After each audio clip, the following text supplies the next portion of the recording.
All right, thank you very much for joining us to the Deschutes County Board of Commissioners meeting. This is 9 a.m. Wednesday, November 10th, 2021. First item on the agenda is Pledge of Allegiance. Please join me.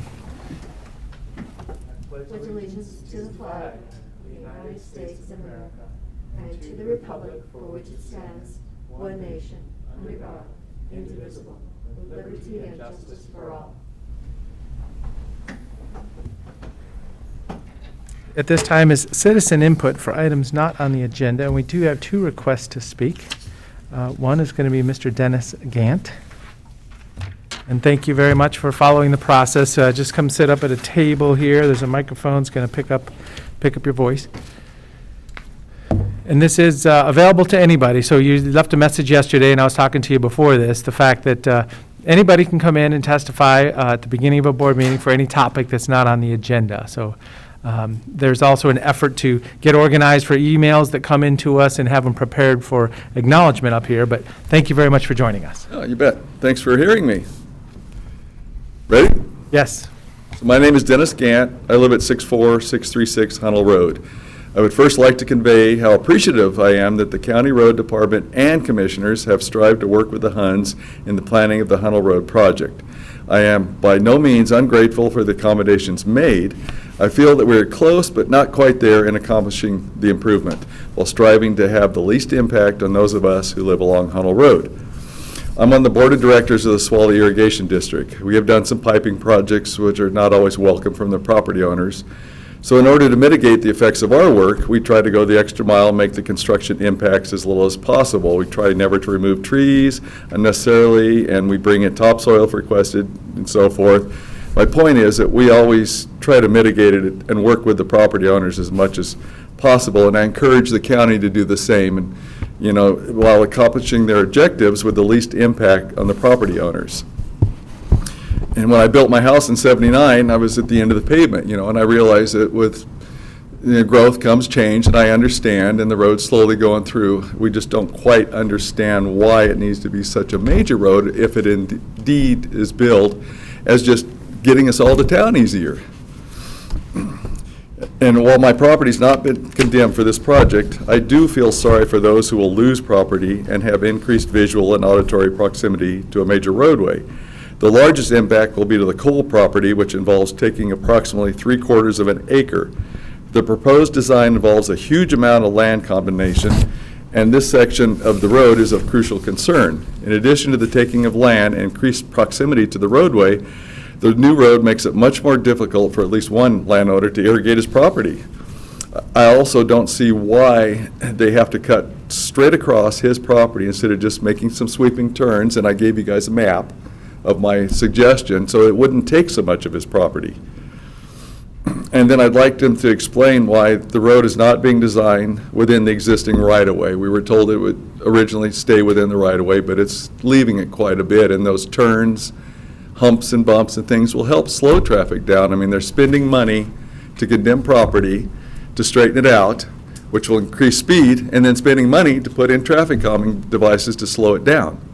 And that doesn't make sense to me. I mean, we realize that the road has to be improved, has to go through, but why not keep it a small, community road instead of making it another old Ben Redmond highway when it doesn't need to be?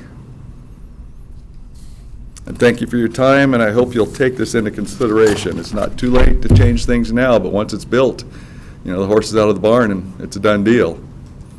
Great. Thank you very much. And Dennis, Chris Doty is on the line. Okay. So he was listening to what you were saying. And yes, I've ridden a horse before next to the road. I know people there ride horses. And, I've had a vehicle go by me 55 miles an hour when you're on a horse, and it's not a pleasant feeling. So. Yeah. I mean, I used to be able to ride all the way to the Les Schwab. I had a friend that lived down there. I'd ride my horse from my house to his place, but that ship sailed a long time ago. Yeah, you have to be really careful in today's world. Yeah. Thank you. Thank you for coming in. At this time, next request to speak, Ron Bozell. Topic is, please at the table would be good. Thank you. Testing. I'm Ron Buzel. Most know me by Rondo. I've been a resident of Bend for 31 years. There are a lot of homeless veterans that live in our county, and they all need,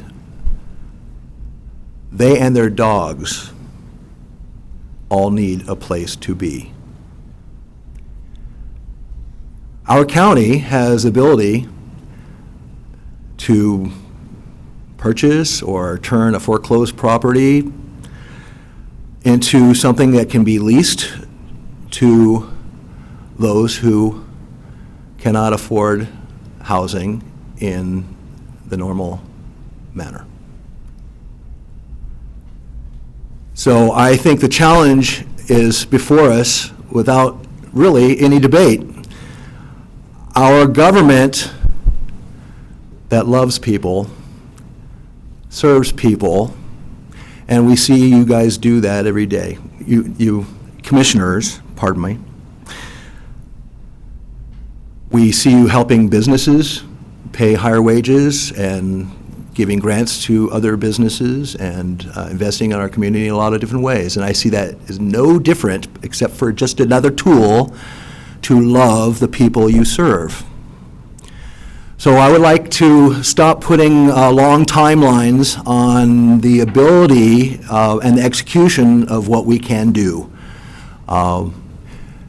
Veterans, when they go to jail, or when they go to rehab, or any other life-changing event that can happen to them, becomes worse because then they lose their pet.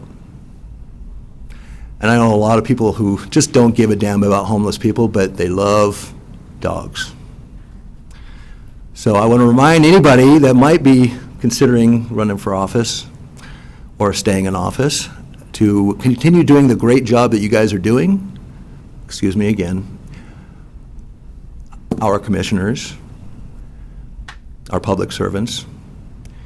I embrace those thoughts and feelings that you have for us, that I know you all have for us. And I ask you to take that next step and stop making us wait, because we know that tomorrow the average price of sales of homes in this county is not going to go down. And the math in my head and in my observation is that that just translates to more homeless people. So take the litmus test. It's a proof of what you guys are doing for effectiveness. And I thank you all, Tony, Phil, and Patty, for continuing to do the excellent job that you're doing. Thank you very much. Thank you very much for the testimony. So at this time, is there anyone else to speak on any subject not on the agenda? Is there anybody in Zoom or a phone number we don't recognize? Okay. Thank you for participating in today's meeting. Because it is Veterans Day tomorrow, I would like to acknowledge that our Veterans Village will have a special ceremony at 11:11 tomorrow morning. It took us a lot longer than what I thought, because we went there to Clackamas last year, September 1st, and but thank goodness it's going to be opening for some of our homeless veterans, 15 of them, starting on the 12th of November, and it's critical. I so appreciate service by so many that have made our country what it is today. So yes, and there are more that we need to serve, more homeless veterans. But the other good thing is that adding our 2 judges for Deschutes County will mean that our justice, our Veterans Court will able to be a full-time process in Deschutes County. Before, we could implement some things helping the veterans through the judicial court system, but we didn't have the capacity because of our judges. But now, hopefully, starting in January, we'll have that capacity to bring veterans in to that service so they don't get part of that system, and makes a difference. And in fact, the last 2 years, I believe we've given grants to veterans' pets. They are very important to them, and definitely I'm happy that we were able to do that. The Veterans Village is a really great step in the right direction, and we can still do more. So thank you for your testimony. All right. At this time, consent agenda. So move. Second. Any other discussion? Seeing none, Commissioner Adair? Yes. Commissioner Chang? Yes. And chair votes yes. Item number 5, consideration of Deschutes County Adult Parole and Probation Grant in Aid Funding and IGA. Trevor Stevens. Morning, Commissioners. My name is Trevor Stevens, and I'm here with D.V. Holcomb is joining the line as well, and we are here today. We're seeking BOCC approval and chair signature on document number 2021-904, which is an intergovernmental agreement with the Oregon Department of Corrections, and it provides community corrections funding that we know as grant and aid funding. Now, grant and aid funding is appropriated by the legislator to county community correction agencies through DOCC to administer community corrections programs, and those are done in the form of supervision, sanction, and services. It is also administered to house offenders serving less than 12 months in our local county jails. So money is allocated to each county based on their caseload percentages of statewide community correction felony offenders. And the goal of the funding is to promote public safety by holding offenders accountable for their actions and reducing the risk of future criminal behavior. Now, counties utilize this funding to work with adults sentenced to probation, post-prison supervision, and those coming directly out of prison. And more recently, the Department of Corrections has asked counties to really work on balancing short-term accountability with long-term behavior change. Now, as Deschutes County, we receive a formula allocation for this funding, and the 21-23 allocation amount is $11,836,132. Now, this is roughly a 3% increase from the previous biennium. And so we have designed many of our services around what research says works in terms of our community corrections plan. And grant and aid provides a majority of the funding for our community corrections programs here in Deschutes County. Now, the community corrections plan describes our goals and intentions for using the state funding and explains how it's in alignment with our individual goals in the county as well as the goals provided by the state. Now, our local public safety coordinating council reviewed the plan on November 2nd, and they recommend that the Board of County Commissioners accept the plan and sign the IGA.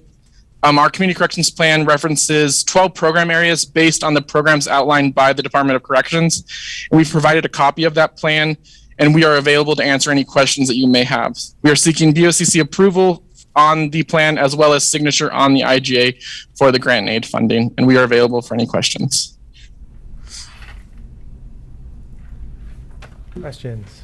I have a kind of high-level question.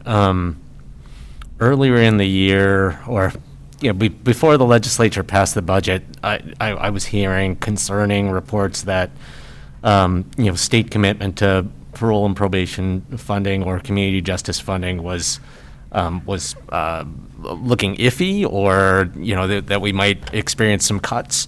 So does this allocation reflect that the legislature and the state have fully come through, or are we still concerned about the state policymakers' commitment to these programs? Based on this allocation, I think what they provided an increase for was cost of living increase. Now, some of our numbers actually decreased a little bit, so we didn't. I think the cost of living increase that they allocated for was 5%. Because our numbers decreased a little bit, we're right around that 3%. But I think this does represent that they did fully fund those activities, and the cuts that we were possibly anticipating did not come to fruition this year. Good to know. Thank you. So when I see the 20% going to the Sheriff's Department, it reminds me of a term 1145 funding. Is that the same terminology years later? Yes, it is the same funding. It has many different names. Yep. So just acknowledging that we've done a internal kind of the audit review of the balance of needs and services. So we've come up with a fair allocation of these dollars for that 20% also. So just acknowledging that it is kind of I guess it's a question. It's an internal decision about that percentage. Is that correct? Yes, it is up to the counties to determine how that allocation is split up. Okay, great. Trevor, I was wondering, looking at the total budget of over 16 million, is this distributed statewide per population, or are there some other formulas that determine how much of the funding we get? Many of those funding streams are based on formula allocations based on our percentages, but other ones are based on either just like the FT within that program or the request that we made to the Department of Corrections. But a majority of them are actually based on formula allocations based on the percentage of individuals that we have on supervision. Okay, so the number of people that we have in that group, okay, that's what I was curious about, because so many times I see where Multnomah County gets more funding than we do, but if their percentage is higher, then, okay, that would make sense. Yes, and the majority of these larger funding streams are based on that formula allocation. So I think we represent, I think it's 4.16 of the population in Deschutes County, comparative to all of community corrections population. So we get our funding based on that 4.16 amount. Okay, thank you. No problem. One other question, can you unpack a little bit how the housing component of this works? Like, where are you putting people, and what kind of housing providers are you working with? Yeah, so we work with a variety of actually housing providers here in Deschutes County. We have what we consider contracted transitional housing. So that's through Bethlehem Inn. The Bethlehem Inn, we have 7 reserved beds on, at any given time, we have 7 beds on reserve, and they work a special case management program with those individuals. It's generally about a 90-day program, and the goal of that program is to transition those individuals into a more permanent form of housing.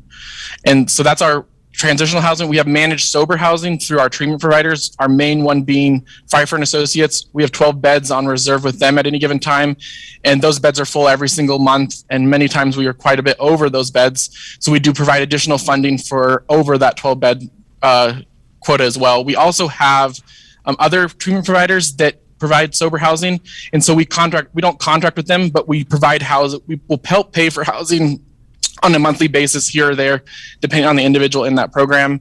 We also work with Oxford House, Bend Recovery Home, and many of the other transitional housing providers, such as House of Hope or Dawn's House here in Bend. We will provide an individual with funding to really address those barriers that may preventing them from being successful on supervision. That's great. Do you feel that there's enough capacity out there in those transitional and supported housing and temporary shelter type setups? No, I think we were definitely in need of more transitional housing resources. One area that we really are in need of is sex offender housing. As you know, Central Oregon is quite a hard place for anyone to find housing, let alone someone with a sex offense. We have individuals right now that we have very difficult times placing in. I mean, we have resources to help them with housing, but we have very difficult times placing them because we just do not have the resources in the community available for things such as sex offender housing, and we could always use more transitional housing beds. It's just a really important resource, getting these individuals into these resources so they can utilize that housing and reduce their barriers to address their other treatment needs, and then hopefully successfully transition into the community into more permanent housing and then be more successful in our community as well. Thank you. Okay, is there a motion? So move the chair's signature on document number 2021-904. Second. Any other discussion? So just a moment and say congratulations to Director Holcomb. I know you mentioned she was on the call here. We haven't heard from her today, but just a moment of acknowledgement of her advancement in her career. Congratulations. With that, calling for the vote, Commissioner Dare? Yes. Commissioner Chang? Yes. And Chair votes yes. There she is. Okay, congratulations. Thank Thank you. you. for I the service. appreciate that very much. And it looks like you got some good staff being able to answer all the questions right up front, so you're all set, huh? That's right. There you go. That's right. Thank you. Okay, motion passed. At this time, item number 6, Deschutes County Audit, Parole and Probation Measure 57 funding and the IGA for the biennium. Thank you, Commissioners. So up next, we are seeking BOCC approval and chair signature on document number 2021-905. And this is an intergovernmental agreement, again, with the Department of Corrections. Now, this is for Measure 57 funding. And Measure 57 funding is appropriated by the legislature to the Department of Corrections to make grants available to counties for providing services for drug drug-addicted individuals as part of the implementation of Measure 57. We've received these funds for quite a number of years, and it's actually based on a formula allocation, so we get it based on our 4.16 amount for the county. Now, Deschutes County receives the formula allocation, and our allocation for this 21-23 biennium is $489,211. This is a little over 2% more than the previous biennium. And we use these funds to fund 1.5 FTE who supervise individuals with the specific population and who really kind of evaluate those individuals based on their risk and needs. Once we do a risk assessment, we kind of supervise those individuals based on that risk assessment, and we really connect them to the treatment services and housing services that are necessary for them to help be successful on probation. We contract with our community treatment providers to provide these resources, as I mentioned, some of the housing providers previously. And we also use services such as jail, electronic monitoring, and community service, NUAs, to kind of help ensure that short-term accountability. We are constantly working with officers to really balance that idea of short-term accountability with this long-term behavior change. And we are working with individuals on probation in these office visits to really kind of put in evidence-based practices to help with that long-term behavior change. And we are here again, once again, to answer any questions you may have about Measure 57 funding, and we are seeking approval and chair signature on the intergovernmental agreement. So thank you. One observation, this is kind of the cross-section of people that may be in our community with addictions and issues. Providing drug and alcohol treatment is what we're talking about here. And offenders. So when we say offenders, that's somebody that's been adjudicated in being probation possibly. And sorry, Yeah, so the terminology is kind of tricky here for me, but. Yeah. They'll be our clients that are either on probation, meaning that they did not go to prison, and they're likely on a downward departure. So they probably have quite a history of drug and property crimes, and so they're serving a downward departure. So if they complete this, then they won't go to prison. It also can be individuals that are releasing from prison with drug and property crimes that would fall into this category as well. So That helps. Just kind of thinking it through a little. Any other discussion? No questions. Seeing none, is there a motion? I move approval and signature of the IGA for Measure 57 funding. Okay, document number 2021-905, I'll second. Yeah, sorry about that. And for chair signature. Yes, it's chair's. Just making sure we're clear. Okay, any other discussion? You got it. Sorry, I left Oh, yeah, that no, not a document, problem. I Yep. left that staff report upstairs, so I don't have all the That's all the pieces. things we needed. Calling for the vote, Commissioner Chang, Yes. Commissioner Dare, Yes. and chair votes yes. Okay. Item number 7, Commissioners. consideration of document for collective bargaining agreement. So, okay, switching gears here. Thank you very much, Trevor. So this is consideration of board signature for a collective bargaining agreement between Deschutes County and the American Federation of State, County, and Municipal Employees. Good morning, Commissioners. I'm Eric Kropp, Deputy County Administrator. Joining me this morning is Ethan Lang.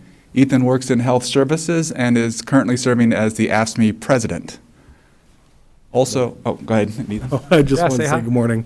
Thanks for having me here. Yeah, thank you for joining us. Also joining us via Zoom may be Brenda Johnson, who is the Afscme Council Representative.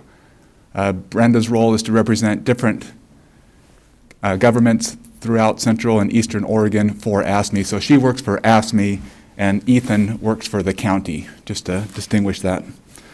I'm pleased to present a 4-year contract with Afscme.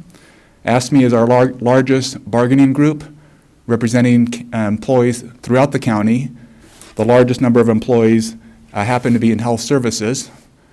The Afscme bargaining team represented that and included Brenda Johnson, who I mentioned, Ethan Lang, Caroline Oxarzak, and Abby Levin.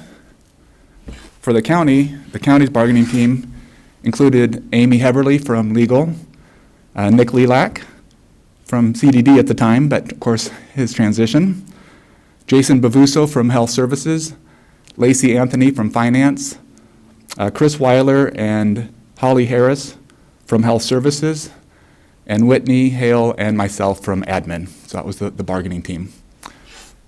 Just to highlight the 4-year contract, year 1 COLA is 1.5%, which matches most of the other bargaining and non-reps throughout the county. The year 1, of course, started on July 1st. Year 2 COLA is a 1.5 to 3.5 ranged based on CPI, but the CPI index changes. The current methodology is based on all U.S. cities, and the new methodology focuses on the western region. It also looks at a 12-month rolling look back, so there's a slight change in CPI methodology. Year 3 and 4 also uses this new methodology, but the range changes from 1.5 to 3.5. It changes to 1 to 4. The contract also increases longevity by $2.50 per 5 years, which matches our other contracts. And there's also an increase on how much we pay to employees who serve as interpreters. It increases from $10 a day to $20 a day. The contract also has a new pay grade for the peer support specialist. This item came up earlier this week when Health Services was adding a peer support specialist for veterans. And I know there's discussion about that classification. But essentially, the peer support job duties had changed since the last class and comp study. So although we did not bargain the pay grade, we agreed to take a look at it and did a lot of work with the peer support specialist. And based on their changed job duties, the pay grade went up 4 pay grades, which represents about 20%.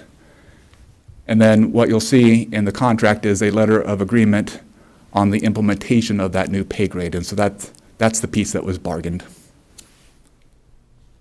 There are some other changes to the contract, including notification during the disciplinary process, which is covered in Article 6. There's a small adjustment to the effective date when an employee receives a reclassification, and other changes. I'm pleased to report that Afscme ratified the contract late last week, and the management team is recommending board approval of the contract. With that, I'm happy to answer any questions. Great, thank you. So any comments, Ethan?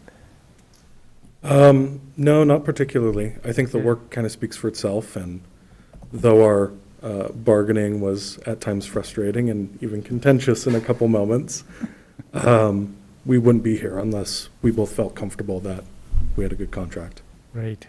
Yeah, it's a process. I know it is. So thank you very much. This is a proposal that is backdating to July 1st this year. I also understand that. So That's correct. it's good that we're getting the process done. I know that I had heard about this. Okay, it's coming up almost a year ago. So it's been a process for the whole system here. So thank you very much. It's great to have a great relationship with the represented groups. Long history of this also. And as I say, it's a negotiation, but we're completed now. So Yeah, and if it wasn't hard, then there would be no room for growth. So there you go. I think Eric and I both have a lot deeper respect for one another, and ultimately the county and the union has better rapport because we both fought so hard for what we believed in. Great. It is interesting that it's 4 months late, but it's going to go for 4 years. So I think, the negotiations for making a 4-year contract, I think that's really significant, and we so appreciate that. So thank you. Yeah, I'd like to express appreciation for agreeing to a 4-year contract. I know that these negotiation processes are, demanding, challenging, and intense, and getting to an agreement that people feel good about that can last 4 years is a benefit for all of us. Yeah. Some specific things I'd like to say are that I'm really glad that we were able to get to a broader range of 1 to 4 in out years. which is, dialing up from the ranges in the contracts that we've negotiated recently with other employee unions, and may indicate where we're going in the future. The inflation that we're seeing right now is for working people in this community must be terrifying. The larger we can make that range, I think the better. It just because you have a max 4 or even higher on that range, it doesn't mean that is what's going to happen in the next year. It just means that you have the size range, or the range, to be able to actually provide people with a cost of living adjustment that is in line with the inflation that has occurred.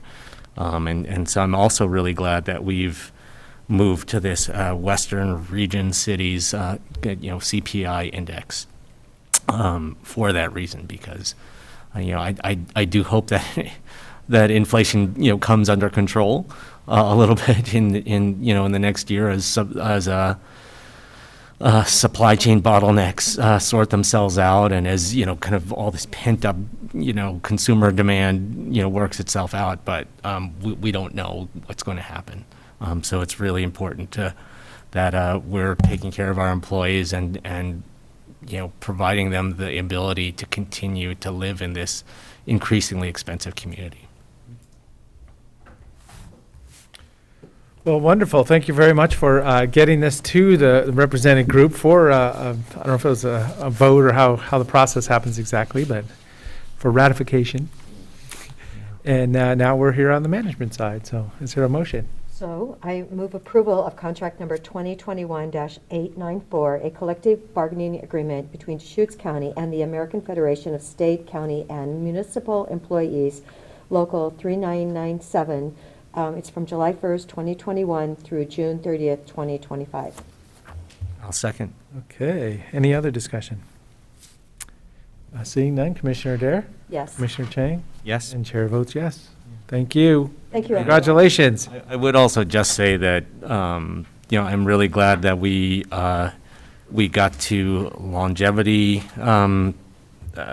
commitments that show respect for long-term service. And I'm also really glad that we are recognizing the contributions of peer support specialists and people who do translation and interpretation for us. That those are skills that we really need, or experiences that we really need, and that help us do our job better, and that we are actually recognizing that in the way that we compensate people. Yeah, our philosophy is we want to make sure that the experience of the community with the county is as best as it can be. And our philosophy is if our employees are happy, they're going to be better suited to keep our community happy. So we wanted to try and recognize those specialties and reward that specialty. Yeah, that our county staff every day do amazing work for our community, and I'm glad that we can honor and respect that. Thank you. Thank you. Okay, so we're a little bit ahead of schedule now. So our COVID-19 update. So let's just, no rush, but kind of get organized for this. I know Nahad had come and gone in the room here. We may have some people on Zoom. Slides are available. So as I say, let's just take a moment and get organized for this.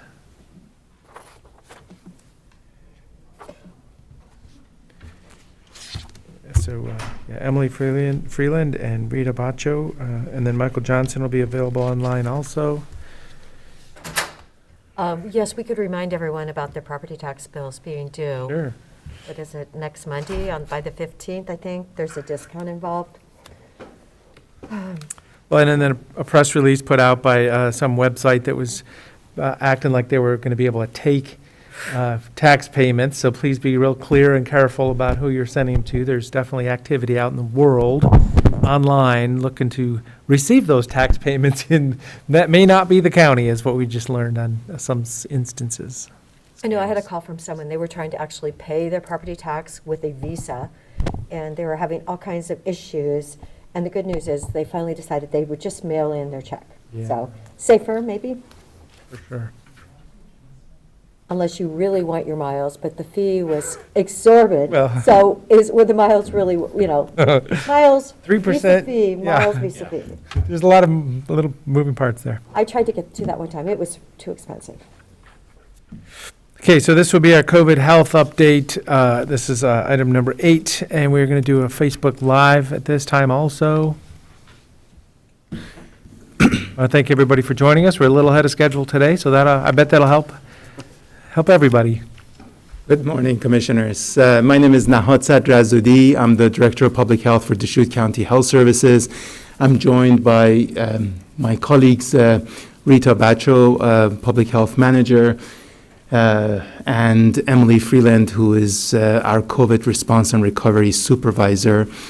They are going to be doing the heavy lifting around this presentation. I'm just here for moral support.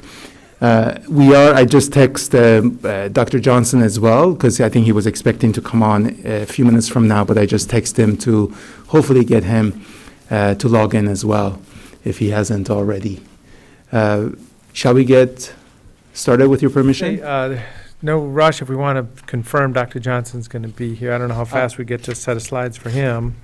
We can, with your agreement, we can have Emily get started, and I'll go get on the phone with Michael as well and see if I can get him. Great, yes. I'm sure you don't want to deliver any sports commentary before. Oh, it's coming. It's coming. He said About he'll the be on in 5 minutes, so I about the think fifth we're doing slide. well. Yeah, it's embedded, Commissioner, in the slides. I try to be, Okay. a little bit more discreet. So, Okay, yeah, let's proceed then. Thank you.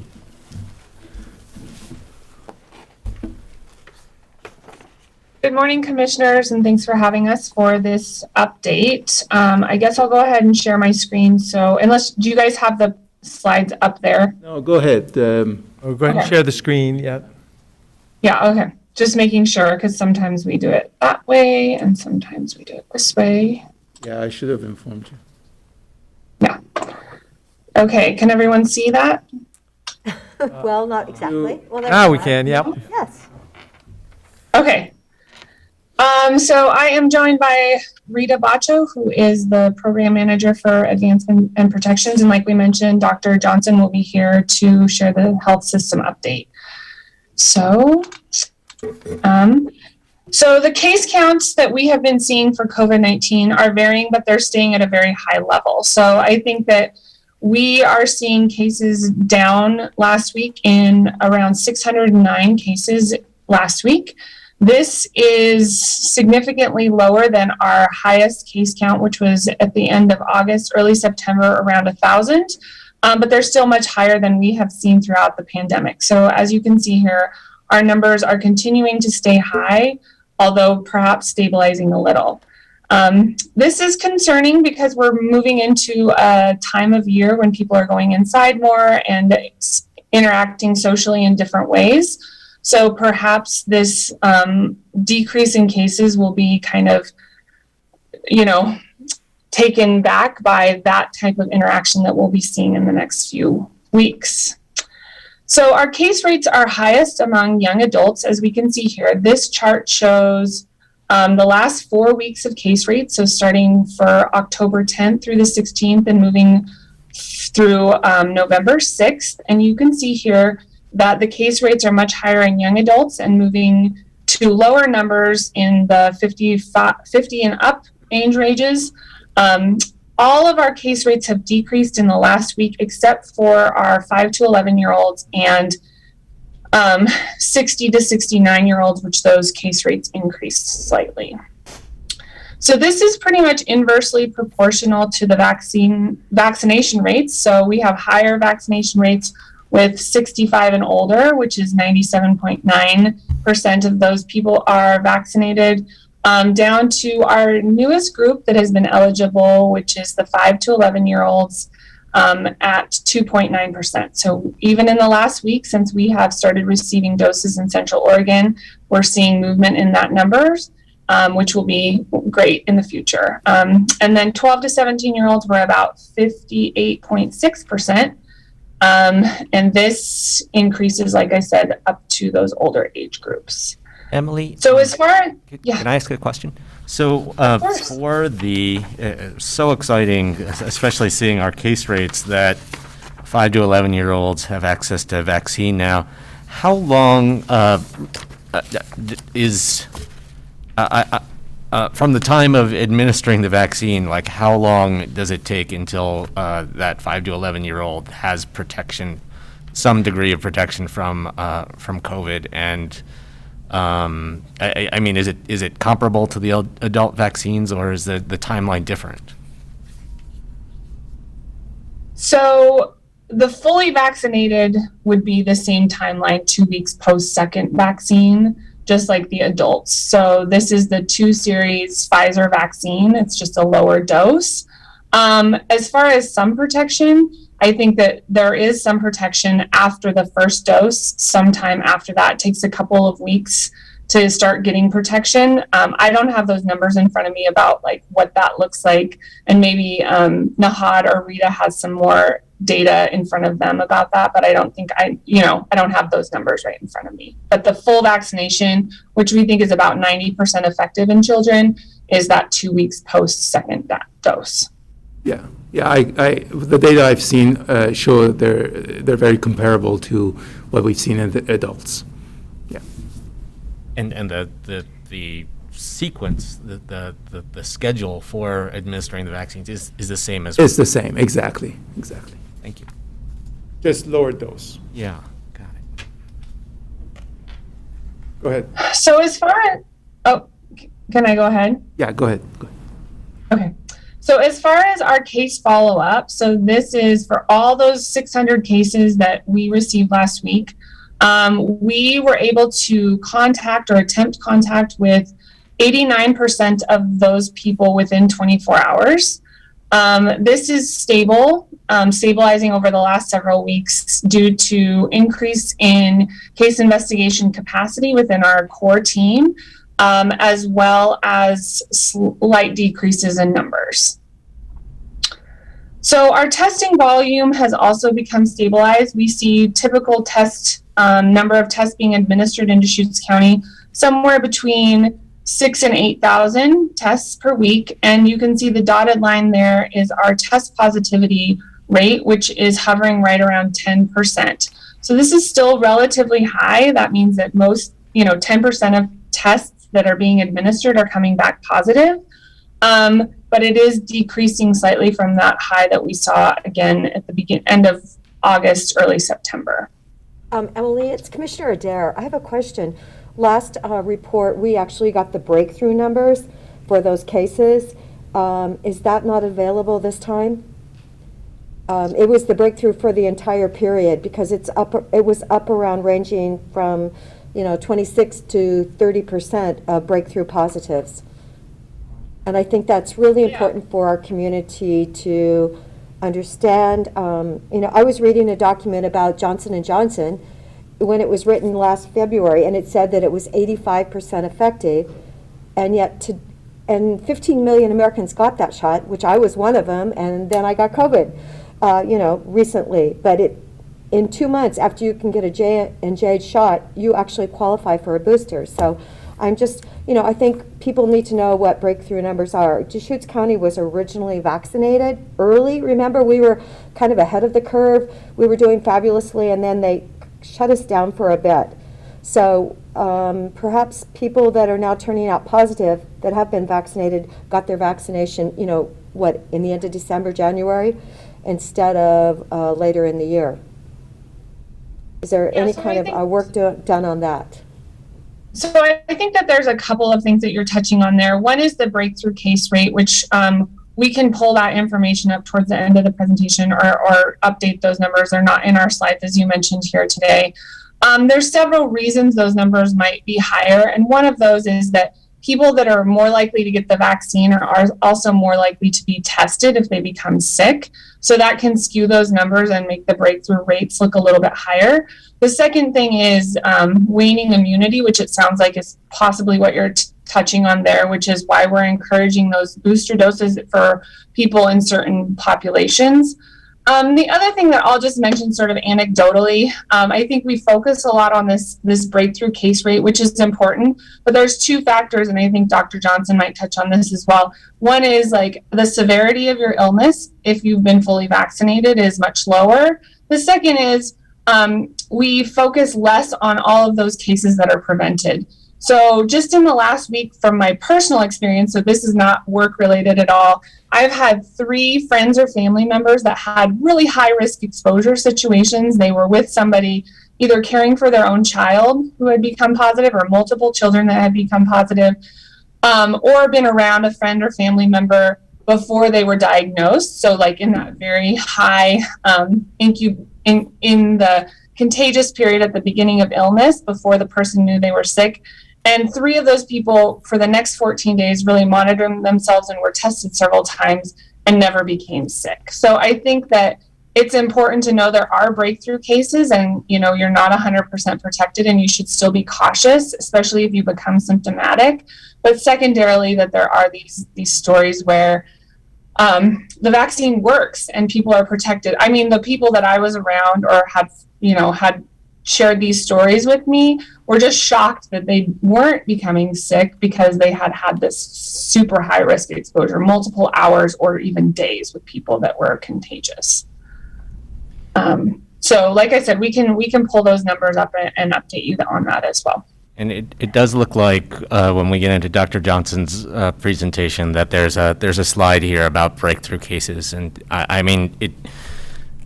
I really do think it's important to remember we are seeing breakthrough cases, but if close to 80% of the population is vaccinated, but the 80% of our cases are unvaccinated people, we have a tiny fraction of the population accounting for the vast majority of the cases. So in my mind, that is evidence that vaccination helps. Yeah, there's lots of evidence that vaccination helps. So more than helps is the biggest tool that we have to kind of control the pandemic at this point. So this map shows COVID transmission in the US. So we can see that there's varying levels of transmission. And this is from the CDC, ranging from high transmission in most of the West and Southwest to substantial, and even down in some places, lower transmission rates. So this is just kind of comparing and seeing what we are experiencing now versus other parts of the country. So thank you for providing that map. I don't know, some analysis on that. I mean, the Southeast, it was mentioned, different political climate and different vaccine, pressure, I guess, community pressure. But so I don't know, what does this tell us? I guess, is there a message there? If it's moderate in the Southeast, and, as I say, you could analyze this all day long, and the rest of the country's in the red. So I'd say, if we just prolong the fact that it's going to go through the community or not, and people are processing this all the time, and everybody's getting into a conversation. What are the facts? What do we know? What's the conclusions? So it's great to see this information. But is there any information we can glean from this? I'm wondering whether in parts of the country where people don't believe in COVID, don't believe in masking, don't believe in vaccination, they also get sick and they don't bother to go get tested. Yeah. So as I That say, can account for lower numbers. Yeah. So then it's a function of possible death rate too, So then if that's the case, people get sick, people recover, don't track it. So This what's the big picture? This diagram doesn't show death rates. It shows case But I'm just acknowledging, reported case numbers. people come to me on this topic, and I'm like, well, we've got the best science available. We know what we're doing here, I think. And then we see different scenarios across the country. So as I say, there's could be a lot of analysis on something like this. Well, I think it's worth looking at the at maps like this at the state scale. Basically, we know that in the communities, in the counties around the state, that have higher vaccination rates, that are surrounded by counties with higher vaccination rates, cases are plummeting. And here, they're not. And in Eastern Oregon, they're not. So. If I can jump in just for a second. Oh, there we go. Dr. Johnson, thank you. Good. My apologies, I was trying to be two places at once Nope, no, this thank you. morning, and it didn't quite work. The real danger when people take a look at a chart like this is they don't they take it out of context. This is a snapshot in time. I mean, those areas down in the southeast that you're looking at that are moderate right now is kind of a pay me now or pay me later thing. And we're not all paying in the same way. In the South, they paid dearly early, not just by getting sick earlier, but more severe, higher death rates, higher hospitalization rates. And as a result, it has run through many of their communities to the point where they have like 90% of the people have either been infected or vaccinated. And we know that the vaccination rates are very low. So they have paid in a very, very hard, dear manner. And so now they're starting to recover a little bit. But I mean, you have to take a look at these things on a temporal basis. And it's very dangerous just to take a look at a snapshot in time and try and read more into it other than this is what we're looking at now. So, I mean, I just offer that. No, that's kind of the information I was looking for, and I mean, those are the hard realities. If there's a higher death rate and it's been more acute, and there's a moderate transmission rate now, that it's just cause and effect, and it's good to understand what that says. Yeah. There are areas in the country that have a death rate that's over 6 times what it is in Central Oregon. Yeah. So. If I may add, I think one other message that I walk away with when I look at something like this, of course with some background to it, is that obviously what we see here is also, well, we don't see it here, but what we know is that some of the states have higher rates of vaccination coverage than others. And yet this variant is very democratic, even in those states where we have high coverage, or even in those regions or counties where we have high coverage. It's not like there are boundaries that we can keep this virus away and protect ourselves. So that's the nature of communicable disease, and that's where questions around individual choice and freedom come into play as well, in that our decisions have an impact not just on ourselves, but on those around us as well. So this speaks to the protection that perhaps we might get from vaccination, and yet still the transmission is occurring widely, and to the variant, the nature of this virus as well, and perhaps the next one that will come into play. So the quicker we can get population immunity up in the US and around the globe, the better chance we have of fighting this virus. Great conversation, thank you. Yeah, so as with most things, I think the takeaway here also is that it's very complex and there's a lot of variables at play, and not all of them are measurable or comparable from state to state or place to place. So it makes it really complex to just take a look at one piece and compare those two things at a snapshot in time. Like Dr. Johnson said, you have to look at the full picture, which can be really, not easy to do. So moving on here, we want to make sure our community is aware. We have had, like we said in the beginning, our testing volume week over week is typically somewhere between 6,000 and 8,000 tests are being administered. There's a new no-cost rapid PCR testing that's available in our community. This is something where we've worked with community partners, including OHA, to make sure that this is available. It is by appointment in Redmond. You can schedule an appointment at this URL here. It's open over the weekend, so Thursdays through Mondays from noon to 7 p.m. and provide some of that evening testing that's available or has been difficult for some people to get. And the results are in 1 to 2 hours, so it's not an antigen test. It is a PCR test, but it's a rapid PCR test. And there should be no out-of-pocket cost for anyone who is accessing this testing resource. Emily, do we have? So we're happy. Do we have the percentage of effectiveness of this test? I was given a COVID test, and I was told it was only 84% effective as far as, the error rate. So do you know what the rate is on this test? I don't know what the rate is on this test, no. Maybe Dr. Johnson knows. I'm sorry, I don't. I know we can find that for you. But We can this is Commissioner, this is a molecular test, and it has higher sensitivity and specificity compared to the antigen tests. So we're definitely more confident about the reliability of this test compared to the rapid antigen ones.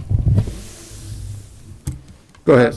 For terminology, just for my sake, when we say antigen test, is that an antibody test, as in your body has responded to the virus, and that's what you can measure when you say antigen? Yeah, so right now we have two kinds of, just to simplify, we have two kinds of tests. One is the molecular test, which basically amplifies the genes of the virus, and we're able to determine presence of the virus in the body. And then the other is where it looks at the protein, and for that you really need to have a high volume of the virus available in the body, and that's where some of that reliability question comes in. So we have two types of tests for probably two different purposes and timeline that are utilized for us at this point. So then PCR would be earlier confirmation. Antigen is when there's more activity for your body responding to it. I'm just thinking the high level. Yeah, and both of them have their own limitations. Go ahead, Emily. Well, I was just going to add, I think the third type of test that you're mentioning is an antibody test, and that's not a diagnostic test. So an antibody test is going to show you're going to test positive on that if you've been vaccinated or you've had the virus in the past. Those are not as common, but some people are administering those for certain groups or for certain reasons, but that is not a diagnostic test. So that's not a test that's going to show if you have an active infection or you've recently had an active infection. It just measures if you've had antibodies for COVID-19. So there's kind of two diagnostic tests that we typically talk about. One is that antigen test that's not as sensitive, has a higher false negative rate. There's some things, but it is rapid and it's easy to do. Those are more of like those at-home type tests. If you're going to Walgreens and picking up a at-home test kit, that's going to be an antigen type test kit, so it's not very accurate. And then there's these molecular tests that are typically called PCR or NAAT. And then the third category, which is not a diagnostic test, it doesn't tell you if you currently have an infection or have recently had an infection, and those are those antibody tests. And those are a little bit harder to seek out, and we don't offer any of those. Does that help? You know where you can get one of those tests, though, in Deschutes County? An antibody, what? The antibody test. Sorry, I couldn't. Yeah, I know that some providers are providing antibody tests, but I don't have that list off the top of my head. Okay, thanks, Emily. Emily, on the antibody tests, I mean, there are people who are asking, well, if you can check me and I have a robust antibody presence in my body, like, do I really need to go get vaccinated, or do I need to do I need to be as worried about exposure to COVID? And what do we say to those people?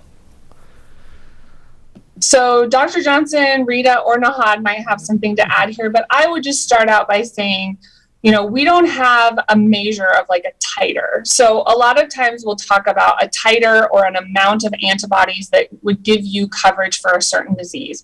We don't have that with COVID. And just like everything, it's so new and things are changing so fast. And we know that there's new variants and there's all of these things. So I would say, the best way to protect ourselves, and we also know that the best way is if you've even had COVID, getting the shot to that synergistic effect of having both COVID and the vaccine will give you better immune response than either one or the other.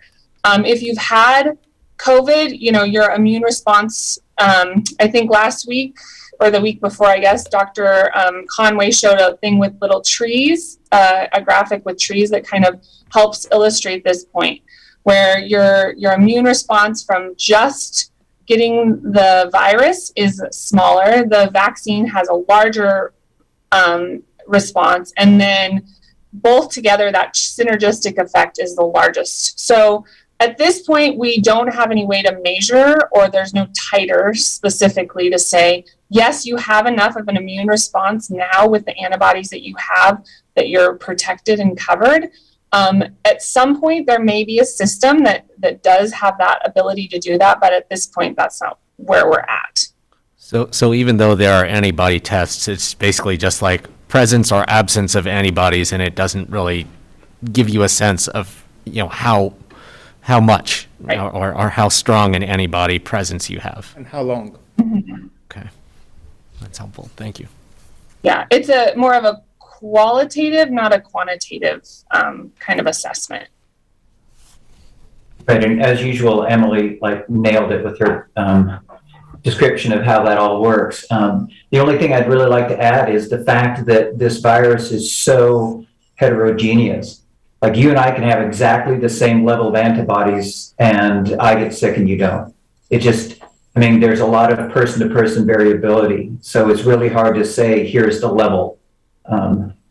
So it's just add that. To add to everything that everybody has said, I just wanted to talk about the antigen and PCR test. So the reason why we don't really recommend the antigen test is because with the PCR, we are still able to identify the antigens even if they are not active, even several days after their active period. But with the antigen test, you are not able to identify that. And you really have to have a really high viral load for it to be able to detect the virus. But with the PCR, even with a very minimal viral load, you'll be able to detect it. So that is why we advocate more for PCR tests versus antigen tests. Thank you. Great, thank you. Great discussion. Yeah, so we're happy that we have another option, easily accessible weekends, evenings, and in a community that didn't have as much access as before. So as we've mentioned, children ages 5 to 11 are now eligible for the COVID vaccines. So we recommend, and CDC recommends, that all children ages 5 and older get a COVID vaccine. Now, we would also pair this with the fact of this is a new vaccine. It's being distributed in a new way because the dose is much smaller. So lots of our pediatricians in our community is waiting on getting doses available to give. So people, although we are recommending and encouraging everyone to reach out to their pediatrician and get their children vaccinated, we also ask that people have patience and give grace to their providers who are trying their hardest to make sure and get this in our community and available for children to get. So like I mentioned, local pediatric clinics are offering the COVID-19 vaccine. So the first thing you're going to want to do is check with your child's pediatrician to see if you can get an appointment. You can check the website or call. You can also go to this Deschutes.org/kids vaccines for options. So Ben Lapine School District has done a really great job of trying to collate and get all the information in one place about where people can access these vaccines. So you can access that great dashboard that they've developed through our website as well. And Nahad was gracious enough to share this picture of his kids getting the vaccine this weekend. So they went over to COPA, and on Saturday, both were able to get their vaccines, also while showing their support for some sports teams. We will not mention. Oh, my God. Nice one, yeah. Does that say Ohio State on there? Nahad. Ranked number 4 in the country in football right now. And number 3, Oregon. Yep.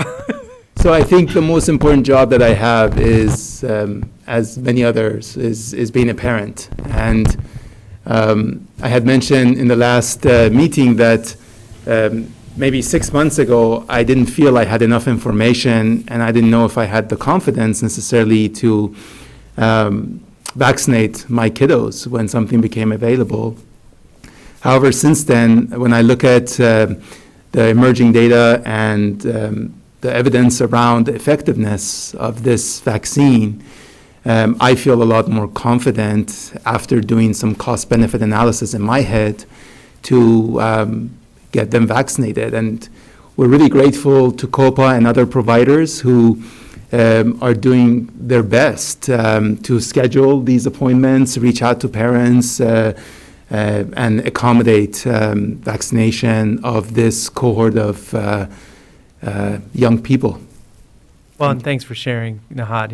That is personal, and you are sharing there by doing this. Thank you very much. And I mean, again, just going back and looking at this case rate chart by age bracket in the county, it is I'm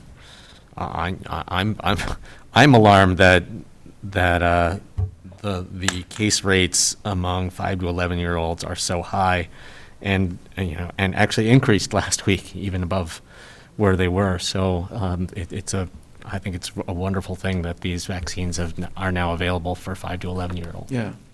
It's definitely a sign of hope, and it could be a game changer if we can get this cohort and even the younger ones eventually vaccinated, and with some therapeutics coming into the market as well, we really might be able to end this pandemic. That's at least the way my brain functions. So this is our COVID update. But Nick, if you want to say hi to her, she wants to share something. But let's not make it a testimony item, please. Yeah. I just have No, I'm asking you not to participate, but Nick will touch base with you. Sorry. Thank you very much. Okay, next slide. Okay, so our last message that I have this morning is surrounding the holidays coming up. And I kind of mentioned this at the beginning, but we want to give thanks, not COVID. So we want to make sure as people are traveling or making Thanksgiving plans, none of us wants to think about COVID, and we are all hoping that this is something that's in the past. But the last thing that we want to do is go to a big fat family gathering and have an outbreak. So I have, from my health inspector days, I have 2 plugs. One is about COVID and making sure that we get vaccinated, get our flu shot, make sure we stay home if you're feeling sick. I mean, no one wants to miss the gathering, but you also don't want to be the index case and get your whole family sick. The second one is about food safety. So just remembering food safety, cooking your turkeys well, washing your hands, not cross-contaminating. Back to the basics. As a health inspector, yeah, those basic things we want to think about. I always had that moment of panic thinking I'm going to go to the family gathering and, make everybody sick with whatever I made. So that was an anxiety producing thing for me. Now I have to think about it in 2 ways. And one is I don't want to give anyone COVID for my kids or myself. And the second one is that food safety piece. So washing our hands, just being smart. And if you're not vaccinated or you are around people that you don't live with in close quarters, wearing a mask, protecting yourself as you're traveling on airplanes, wearing those masks correctly, not halfway off your face or on and off, or touching it, taking it on and off, contaminating your hands, touching a lot of surfaces. Thinking about those things and minimizing your risk and your chance of transmitting to other people. Well, and that's one of the items I would absolutely advocate for. I mean, think about it. If you're wearing a mask, think about it as a little bit of a procedure or a policy about, okay, I'm putting a mask on, and this is a technique, instead of, okay, I've got a mask and it's on, it's off, it's up, it's down, I'm just kind of fiddling around with my mask all the time. I mean, there's a different mindset around wearing a mask for a purpose or wearing a mask because you're told to. So please just think about it. If you're wearing a mask, do it on purpose, and think of it as doctor going into an emergency surgery or whatever, because that's what you do. You scrub up and then you go in. Just a mindset is what I would advocate for. And Emily, as long as you're talking about turkeys, apparently there's going to be a turkey shortage. So if you really want to get a turkey, you better order it now, is what I'm It isn't hearing. one thing, it's another. I know. As long as we're talking turkey. But, and then my other point, and I keep repeating this, is if you're going to wear a mask, you need to wear a mask that actually works. And a lot of studies have come out that the surgical masks truly are not, they're like not that effective. So please see if you can find the KNs or the N95s are truly effective. I don't think anybody wants to live in one of those all day, but yeah, you've got to wear a mask that actually, bandanas don't work, and you see a lot of people with bandanas on. There's a, you know, if you're really going to wear a mask, please do your research. There you go. Especially, Commissioner, thanks for bringing up that point, especially if for whatever reason we're choosing not to get vaccinated, the type of mask especially plays a bigger role in that scenario. So thank you for that. Dr. Johnson, I think you're next. Thank you very much, and I'll share my screen. There was more after vaccination. Yeah, it's coming. We're going to the next set of slides. Oh, we're not going to There's another. flip over, huh? We'll go back to retail. Yeah. Just to I only have a small number of slides today, and actually I'm absolutely elated that I think I'm going to end with a little bit of good news, which you've never heard from me yet. Not yet. Oh, boy. It must be Thanksgiving Let's get time. started. Yes.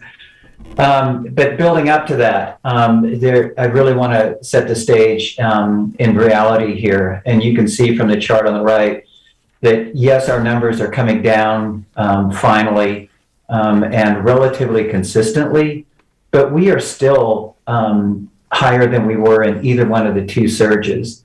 And the correlation between the number of positive cases and the number of patients that are in the hospital is incredibly strong. Last time I checked, it was like 70% correlation. And what that tells me is we need to get those numbers, those weekly numbers, those 7-day cumulative number of positive cases down around that 200 mark, which is way down here. You know, like we need to, 25% of what it is now. So we do have a long ways to go. The one thing that's very promising, and it's the first time in several weeks, we're starting to see the positivity rate drop in Central Oregon. And it's now cumulatively 9.5%.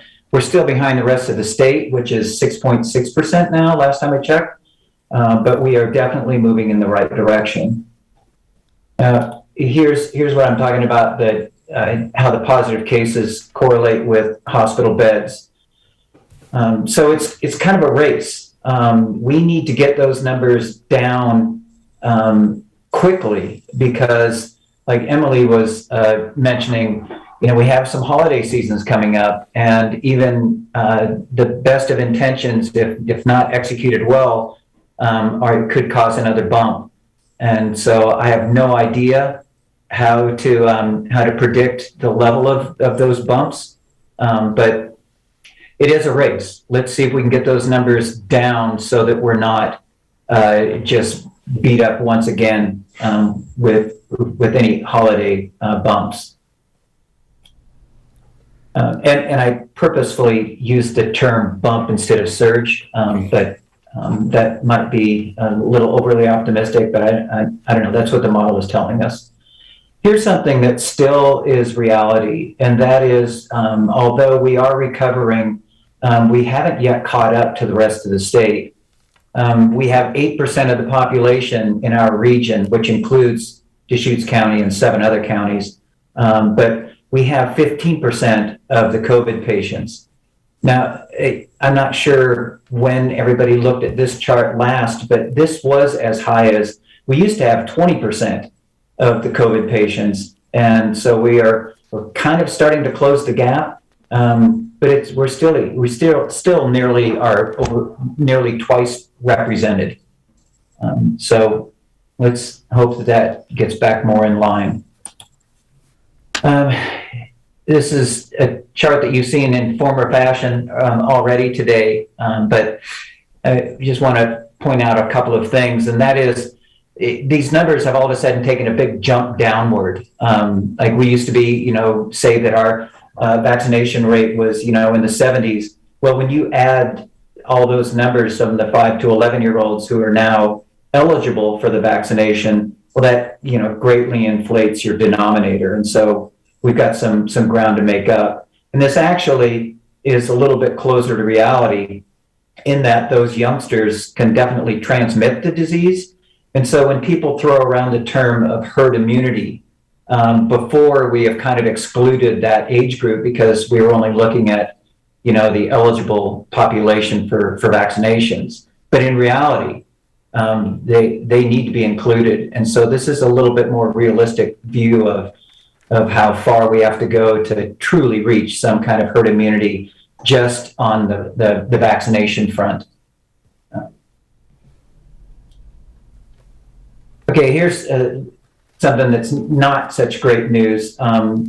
Although we do expect, the orange line is the ED visits for our pediatric patients for COVID. So we do expect it to come down relatively sharply, down to about the level it was in August, but it's still really high. And we don't expect on our current path, to really improve with regard to pediatric hospitalizations. We had 10 in October, and we're on track to do that, have that same number in November.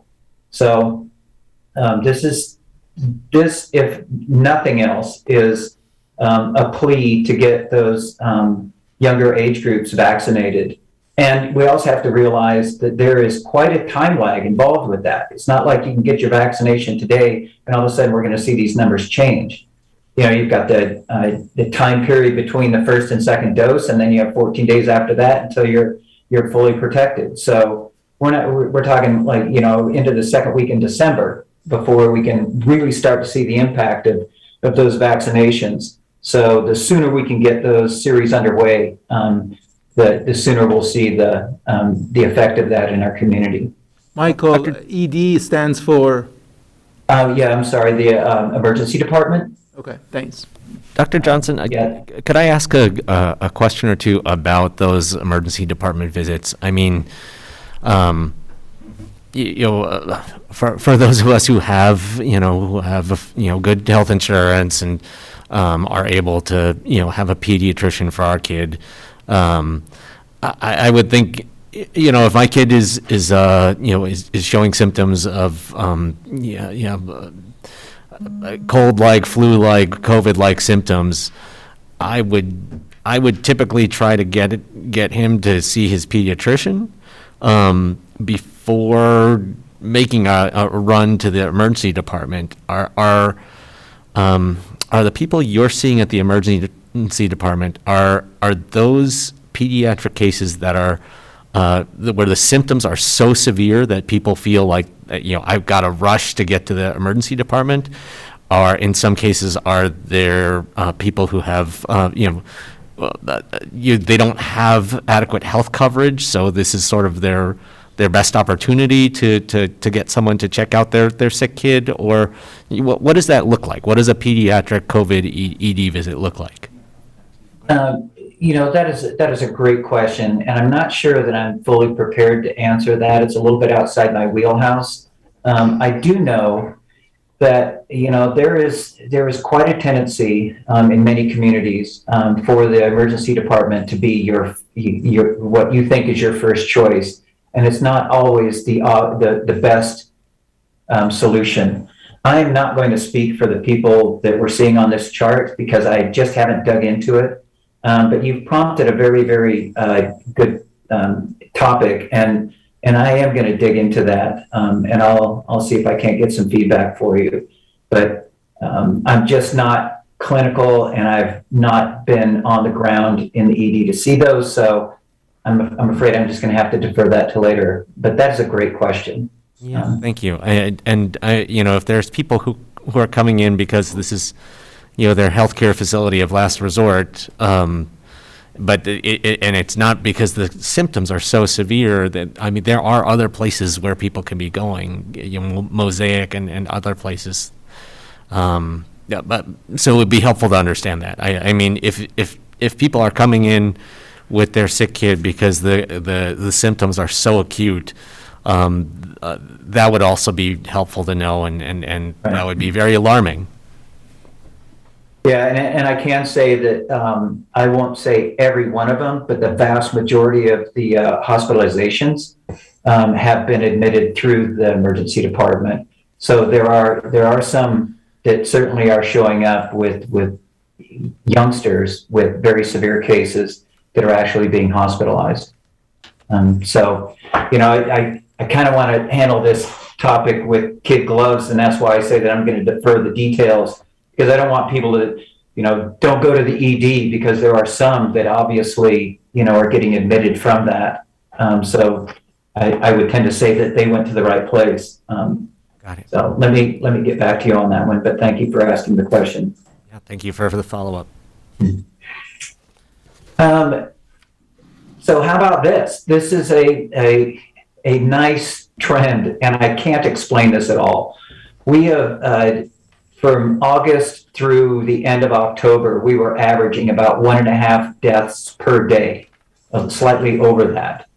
And I don't want to jinx this, but fingers crossed, in November, it's been much less than that. As you can see, 7, which is a lot of people to die from COVID, but it's down just under 1 a day as opposed to over 1.5 a day. So let's hope that continues.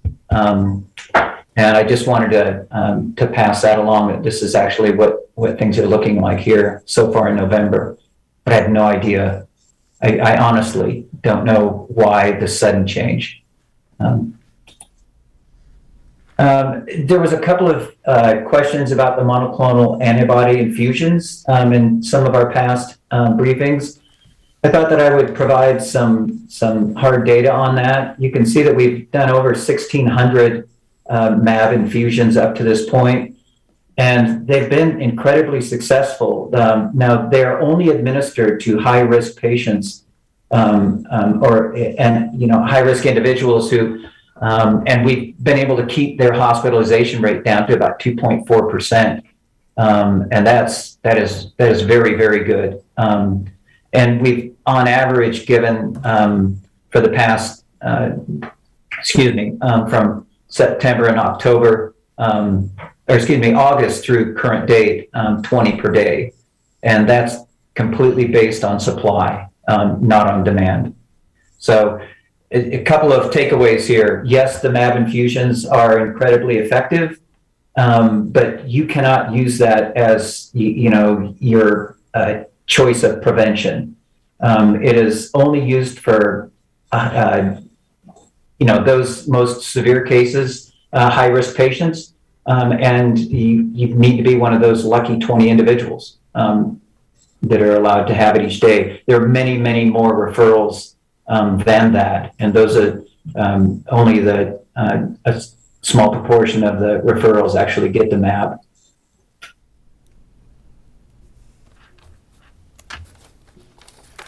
This is a chart that we put together. I think that this visually shows the true impact of the effectiveness of getting vaccinated. You can see since about the time when we had an opportunity to see the effect of the vaccines, around the middle of March or so, the disparity between the number of patients who have been in the hospital that are not fully vaccinated and those that are. And I've mentioned this before, and it still holds true, that those who are fully vaccinated but hospitalized, the average age of the people in that blue line are 14 years older than those in the orange line. So there are those that are, with, immune issues and older that are more susceptible. But if this doesn't show you that the vaccinations are still very effective, then I question your data source. And to date, we're looking in Deschutes County of a 20% effectiveness. And I have recently spoken with Dr. Peter Graven at OHSU, who has calculated the effective and observed vaccination the observed vaccination effectiveness across the state, and he's getting exactly the same numbers, right around 20%. So even though we see increasing numbers of breakthrough cases each month, it's because we have a higher proportion of our population who are vaccinated. It's not because the vaccination isn't working. And I should also add that we're not really seeing, and I don't expect to see any waning in the immunity from the vaccination until it's been about that 12-month period. And that's when it begins, and then it very, very slowly deteriorates, perhaps for the next 9 months. You know, so each day you're like 180th less, protected. So it takes a long time for that to wane. So we have talked about, the older people have been the first ones to get the vaccination, so they're probably first in the queue to see any waning. I'm not sure we're seeing any significant waning yet.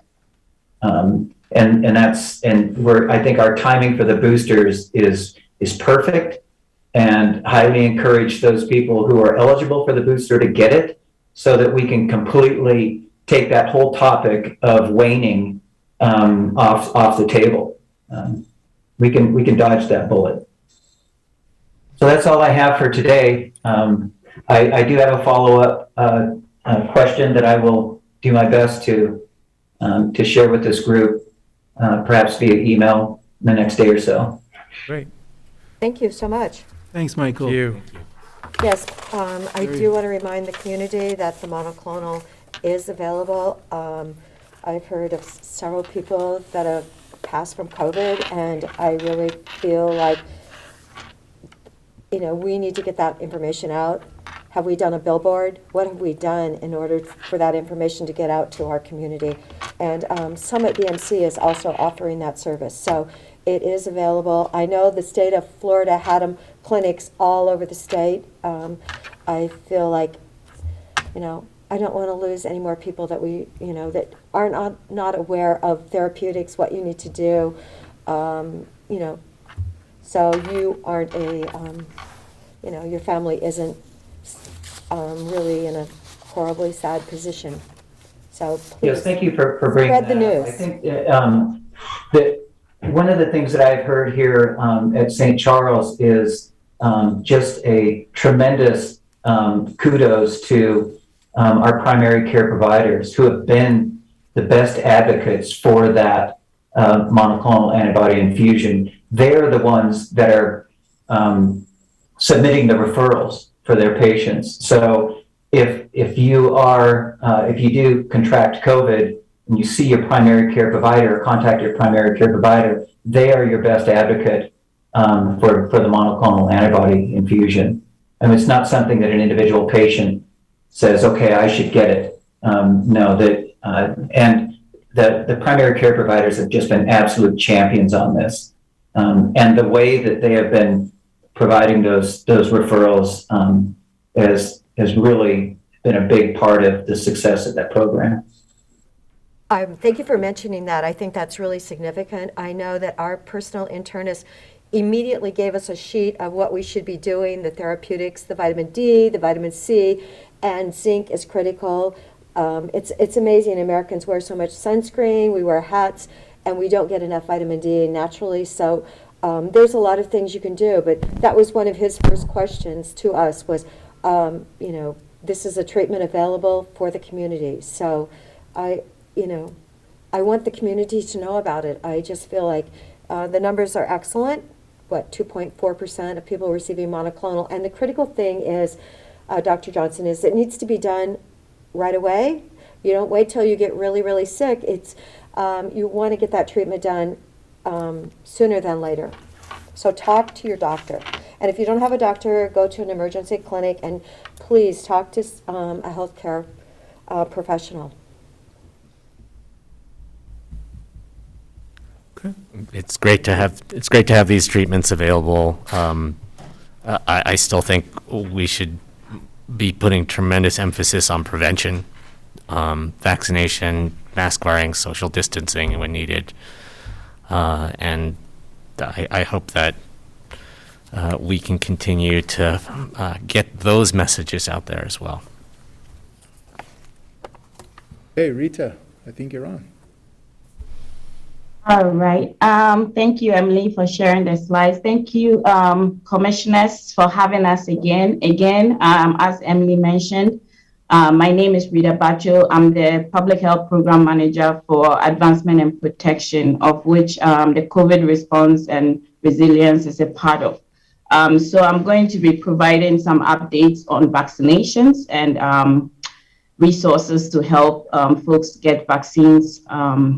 So this slide shows the COVID-19 vaccination rates across the state, as you can see from this map.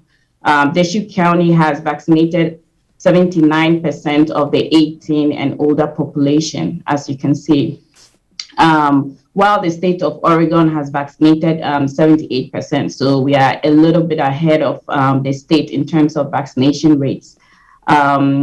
For population of all ages vaccinated, that is those that are eligible and non-eligible as a denominator, we have 66.8% of Deschutes County residents receiving COVID vaccines. And so that is very close to what we want. I know we can't get 100% because some people have medical exceptions or religious exemptions. So we probably will not get to 100%, but the closer we get to 100%, the better for us to be able to get out of these surges and be able to get to that herd immunity that we are all hoping for.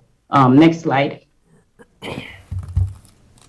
So this slide shows our weekly vaccination volume, which has increased tremendously for the past couple of weeks across all providers. So the orange bars showed pharmacy and PCP clinics, and the yellow bars showed Deschutes County Health Services vaccinations. We went from a volume of 1,709 in mid-September to a volume of 5,330 by the end of October, as you can see from the graph. So we more than tripled our volume that we had mid-September.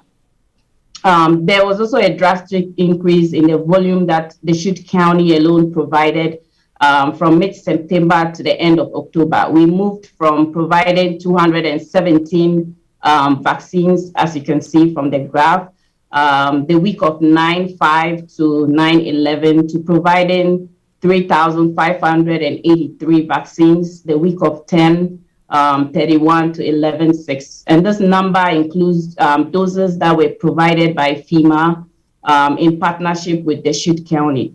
I'll talk about specific strategies that we implemented to achieve these results in a couple of slides. Next slide. So this slide shows who qualifies for boosters generally.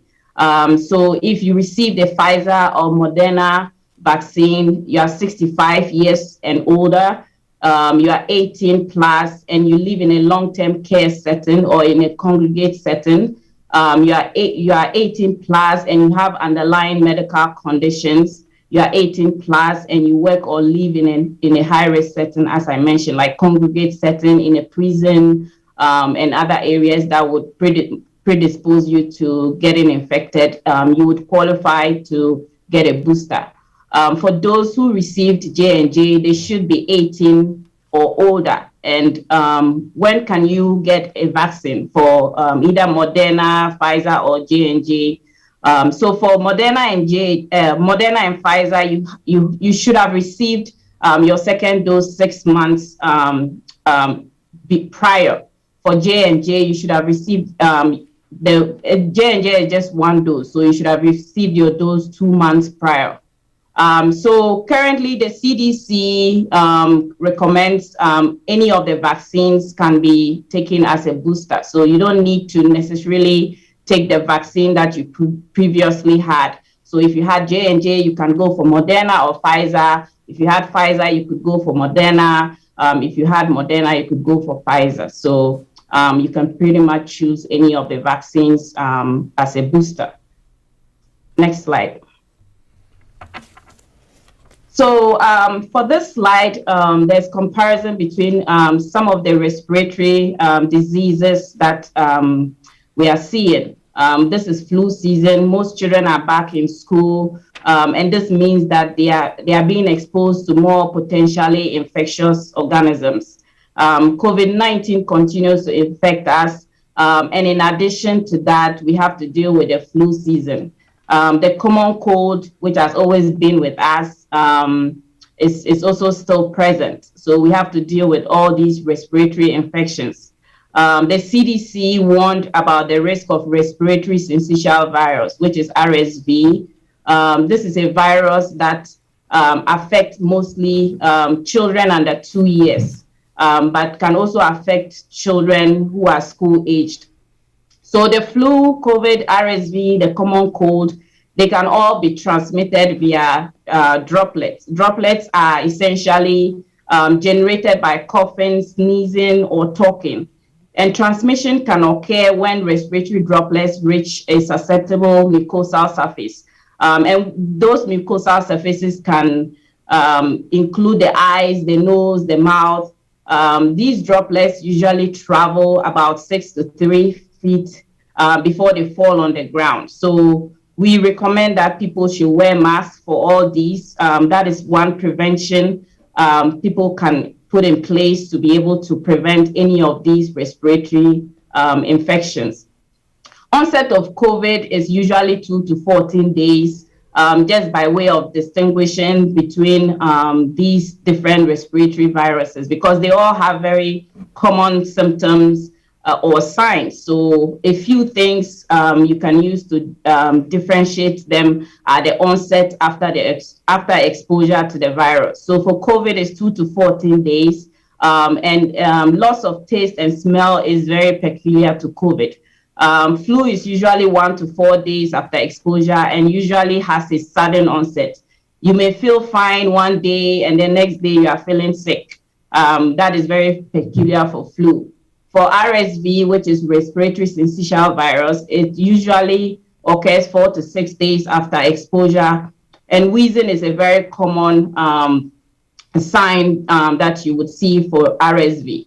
Onset of common cold is usually 2 to 3 days after exposure. So as I said earlier on, please wear a mask to prevent all of these. Aside mask wearing, we are recommending that everyone who is old enough to get a COVID vaccine should do so, including 5 to 11-year-olds. Unless, of course, if it's contraindicated, if for some reason, medical reason, especially if you cannot get vaccinated, then you would be able to be exempted. But we encourage everybody who is able to get vaccinated to get vaccinated. And everybody who is 6 months or older should be able to get a flu vaccine as well. So please get your flu shots. And the CDC supports getting both vaccinations on the same day or at the same time. So you can actually get both COVID and flu vaccine at the same time. If you want more information about these respiratory viruses, you can go to Oregon Vaccine News or visit your PCP. Next slide. So where can you get a booster shot? So booster shots are being provided by pharmacies. You can go to www.vaccines.org. You can call your PCP and set up an appointment. We also have limited availability in Deschutes County pop-up clinics. Next slide. So this slide just shows various places where you can get vaccines. They are free. You don't need an insurance. No ID is needed. Just go to that website, www.centraloregoncovidvaccine.com, and you can schedule your COVID shot. So you can schedule at St. Charles, Mosaic, High Lakes, Copa. Those are just a few examples of places that you can schedule your vaccine. Next slide.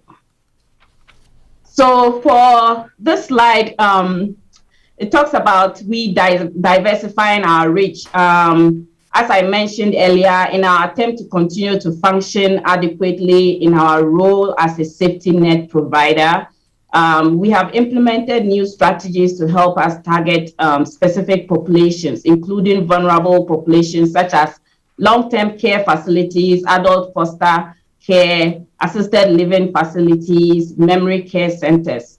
So aside our regular clinics, we have increased our capacity with some new clinics that are targeted at specific populations. We have contracted MTI, which is Medical Teams International, to provide vaccines at the airport for people who are traveling and would like to take advantage of a vaccine clinic. So we do provide vaccines at the airport on Fridays from 8 a.m. to 1:15 p.m.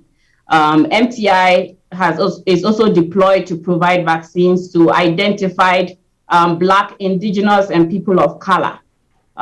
So this effort has been very helpful in our attempt to provide vaccines equitably for everybody so that everybody will be able to have access. We also have a couple of clinics scheduled at La Frontera Mexican restaurant in Redmond on Thursdays. So if you need to get a vaccine, so for La Frontera, we have a clinic coming up. Because this Thursday is a holiday, we didn't schedule any clinic there, but next Thursday we would have a clinic from 1 to 7 p.m. So if you need a COVID vaccine, you can go there. So far, we have had a positive response from the target communities that we've provided vaccines to. We also provide some vaccines to our homeless community through our contract with MTI. And another thing that we did was to provide technical assistance, including training to first responder vaccine teams to enable them provide vaccines to other team members. We also partnered with FEMA and OHA to provide drive-through vaccines in Deschutes County. So we did see as you saw from the previous graph, we saw a very big bump in the volume of vaccines that we gave. So for the week of October 24th to the 30th, Deschutes County Health Services, we gave a total of 1,743 vaccines. At our weekly pop-up clinics, we gave 1,130. For the vulnerable populations, we gave 126. And for the BIPOC outreach, which is Black, Indigenous, and people of color, we gave 329. For the first responder clinics, we gave 158.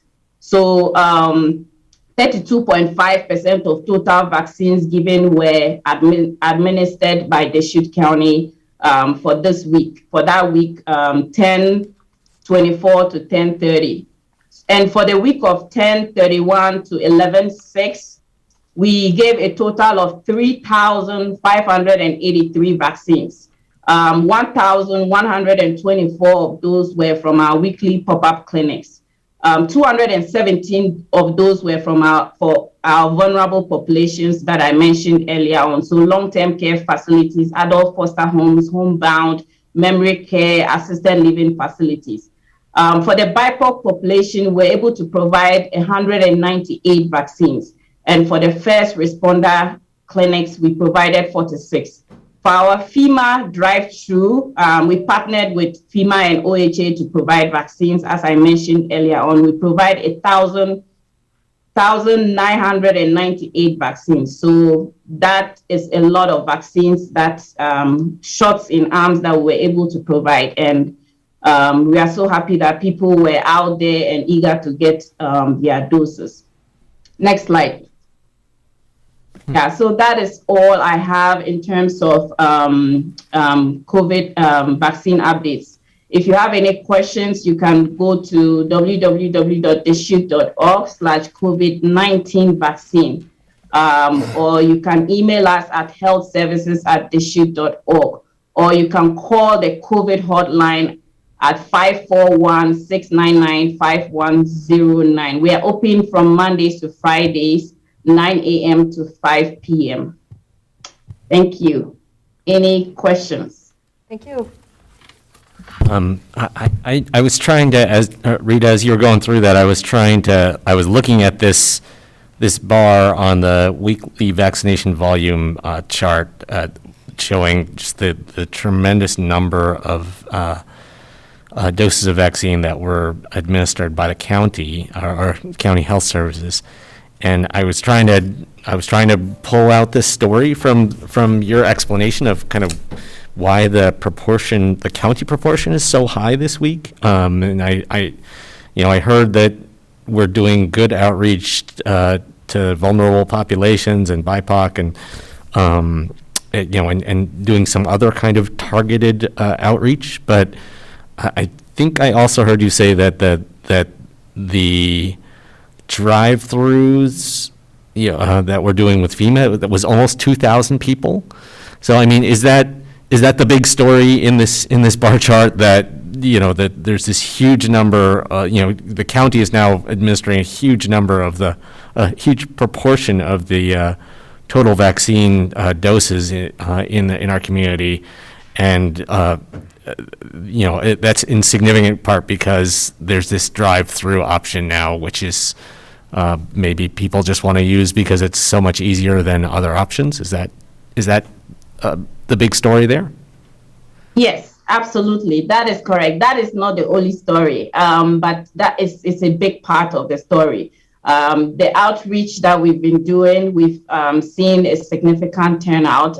People are really eager to take vaccines, and FEMA drive-through alone was able to provide 1,998 vaccines. So I think it's a big part of the story, as you mentioned. But the other outreaches that we are doing to the BIPOC communities, although those numbers are very small compared to what we've been able to get in the past, is very, very significant. If you look at the jump on the OHA website, we've had a very big jump for the BIPOC communities because of those outreach efforts. So although the numbers look small compared to what the FEMA drive-through numbers are driving, I think that's a very significant jump for us because it has increased our percentage for the BIPOC communities by a very significant number. Great, thank you. And yeah, I mean, and one of the reasons I'm asking about this is, a month or two ago, we were talking about how we really wanted to drive a lot of traffic to pharmacies and primary care physicians, and this this most recent week, the proportions don't look like that. But I guess I just want to make sure that we're not worried. Maybe the story is, this new drive-through option partnership with FEMA is just, a really good way of making vaccine more easily accessible to people. So we're not worried that there's not a larger volume coming through primary care physicians and pharmacies, but I just wanted to check on that. So in fact, Commissioner, providers, Oh. Sorry, Emily, I'll just finish it. In fact, providers have reached out to us, private providers have reached out to us to help diffuse some of the pressure of the demand we're facing. And Emily did a valiant job of partnering with OHA and FEMA to bring that capacity to Deschutes County to diffuse that pressure. So I think that's part of the story. The other part is that some of these data are preliminary. It takes a while. There's an alert system that we would input the data. There's some backlog there. So the proportions might change next week or the following week as we look at the data that have been uploaded. So that's, I think, another part of this story that we need to tell. Overall, our strategy remains as guided by the three of you, which is look for community solutions to address the rollout and the needs of the community first. And our role is primarily to be a safety net and provide access points for the most vulnerable populations. So Nahad, if we're doing these drive-through, so people are no longer being watched for, 30 minutes or something that we were doing at the mass vaccination clinic? Were we not watching people to make sure that there were no issues? We are. Emily, do you want to expound on that? Yeah, so I would just say a couple of things about the FEMA truck and the numbers. I would just add a little bit to what Nahad said. First is, yes, this is a temporary solution. So FEMA is here for these drive-through clinics for just 2 weeks. So it is a little bit of breathing room, and hopefully it does relieve some of the pressure that pharmacies and our PCPs were facing in trying to get all of these boosters in and the kids coming in for pediatric doses. I mean, it's a lot, right? Like, we can all say that people are exhausted, whether they're in a hospital or some other provider situation. So some of that demand going to FEMA is what we wanted to do to diffuse that a little bit. And it's only temporary, so they're not going to be here for a long term. The second thing about the numbers, like Nahad mentioned, is these are preliminary numbers. We have the numbers directly for our clinics, but like he said, those numbers may increase, in the pharmacies and PCPs in the last few weeks may have more numbers. So maybe maybe we're really around 6,000 that we're saw. We don't know that for 100% until all of that data is uploaded, which there are backlogs there. We know our data because we know those numbers specifically, but we don't know, the whole picture to 100% accuracy. As far as watching and having that respite period, FEMA takes these buses, and I don't know if any of you guys had a chance to go in La Pine. They were there for 2 days. They were in Bend for 4 days. And then this week, they're up at the fairgrounds for 6 days, so over the weekend included. And they do include respite in that process. So they give the vaccine in the vehicle, and then they have the people park and they mark the time on their windshield. And then there's a person watching the people in their vehicle, remaining in their vehicle, but just making sure that respite period is observed even in the drive-through situation. They have lots of experience doing this because they move throughout the country and Oregon doing these vaccination events in this manner. So they have lots of practice doing that. And I just also wanted to add that, FEMA brought in a lot of volume, but I think even without FEMA, we would have seen that it, maybe not as much increase, but there would still be an increase, because if you check the week prior, which is 10/24 to 10/30, FEMA wasn't here, but you can see that the PCPs provided a lot of vaccines. So I think some of that volume was absorbed, most of that volume was absorbed by FEMA. And I think that is good because we just have them here for a period. So as Emily said, to provide respite for all our providers that have been doing a very great job. We did a lot of marketing so that people would go to those drive-throughs. So as you can see from the orange bar, the previous week, the numbers were very high. And then the numbers decreased drastically for 10/31 to 11/6. So even though volume would have increased, we think that having FEMA here was very helpful, especially for our providers who needed the respite, who needed respite so much after all the hard work they've been doing for several weeks. So I don't think FEMA alone necessarily drove the increase in volume, because that wouldn't explain the week of 10/24 to 10/30, which is even higher than the 10/31 to 11/6. But I think they did contribute significantly in increasing the volumes for the PCPs. Great. And importantly, as Nahad said, the PCBs and pharmacies asked us to help absorb some of this huge increase in demand for boosters. There's a weekly meeting which Dr. Conway hosts with our providers, both on testing and vaccination. And certainly during some of these meetings, providers have said, hey, we need some help. Let's look for solutions. And that's our role. That's our role, is to facilitate in the provision of these services in the community and then fill the gaps. And that's hopefully what we're doing. Great. Good. Okay, thank you very much for the update today. Is there anything else then? Is there any comment on the person that was trying to share with us? Thank you, Chair DeBonne. I shared the questions with Nahad, and it's up to you if you want to respond to them now, or if Or we you'd can, like to respond. or is it for afterwards? I just making sure. I'm not sure what the protocol is, whether I should meet with our committee member afterwards or, Yeah, go ahead and do that then. Yeah, I was just making sure if there's anything. Okay, good. thank you. Thanks for your time. Yes, and thanks for all the great information today. And your great work in the community. I'm glad to see we went up to 4 for our vaccinated on that chart. We're just going, we're getting up there. About the Buckeyes or? Whoa, Oh, no, the we're third. Buckeyes, No, I'm third, no, talking about the third. county. We were tied for 5th, and now we're 4th. Is elsewhere. Uh-huh. Well, the HUD, we may meet again. Thank you very much, everyone. Okay, so at this time, the way our agenda was set up, we could either take a break or get to executive session, I think.